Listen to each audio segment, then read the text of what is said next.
नमस्कार साथियों, मैं एडवोकेट खुशबू ठाकुर। आज के इस वीडियो में मैं आप सभी को पैतृक संपत्ति के बारे में बताने वाली हूँ। दादा नाना की संपत्ति पर पोता पोती और नाती नतनी का अधिकार के बारे में बताऊंगी। आज की वीडियो काफी इम्पोर्टेंट है, तो वीडियो को लाइक करें और चैनल सब्सक्राइब कर ले। तो चलिए वीडियो को शुरू करते हैं।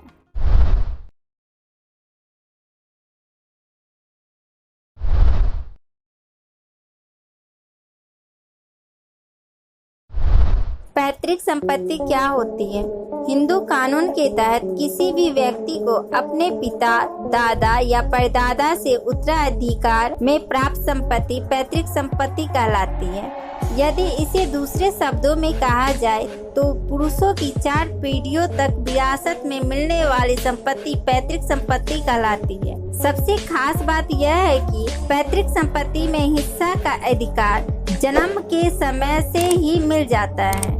हिंदू कानून के अनुसार संपत्तियों को 2 भागों में विभाजित किया गया है, जिसे पैतृक संपत्ति और स्वयं कमाई हुई संपत्ति कहा जाता है। दादा की संपत्ति में पोती या पोते का अधिकार। यदि एक पोते के दादाजी ने परिवार के बंटवारे के समय अपनी संपत्ति को उसके पिता यानी अपने पुत्र को कानूनी उत्तराधिकारी के रूप में आवंटित कर दी है, तो उस संपत्ति पर पोते का कोई अधिकार नहीं रह जाता। दादा अपनी संपत्ति को अपनी इच्छा अनुसार किसी को भी स्थानांतरित कर सकते हैं। यदि दादाजी की मृत्यु हो जाती है और इस दौरान उनके द्वारा वसीयत नहीं की गई है, तो उस संपत्ति के कानूनी वारिस उनकी पत्नी, पुत्र और पुत्री होंगे। मृतक की पत्नी, पुत्र और पुत्रियों द्वारा विरासत में मिली संपत्तियों को उनकी निजी संपत्ति के रूप में माना जाएगा और उस संपत्ति में किसी भी अन्य को हिस्से का दावा करने का अधिकार नहीं होगा। यदि दादाजी की मृत्यु से पहले उनके किसी पुत्र या पुत्री की मृत्यु हो गई है, तो उनके बेटे या बेटी अर्थात पोता या पोती को कानूनी उत्तराधिकारी को वह हिस्सा मिल जाएगा जो पहले बेटे या बेटी को मिलना था।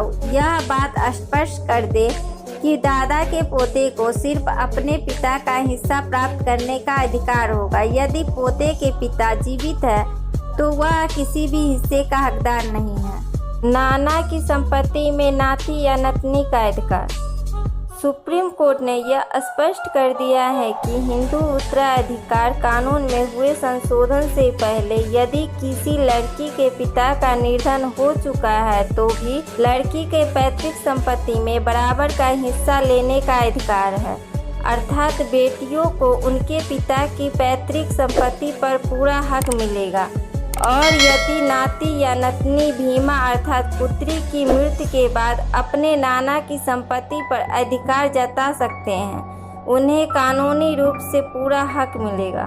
हिंदू उत्तराधिकार अधिनियम के सेक्शन 26 में प्रावधान।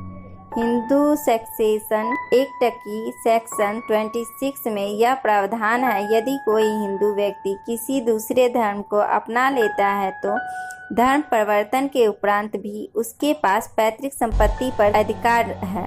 हालांकि नाजायज बच्चे के पैतृक संपत्ति पर किसी भी अधिकार का दावा नहीं कर सकता है।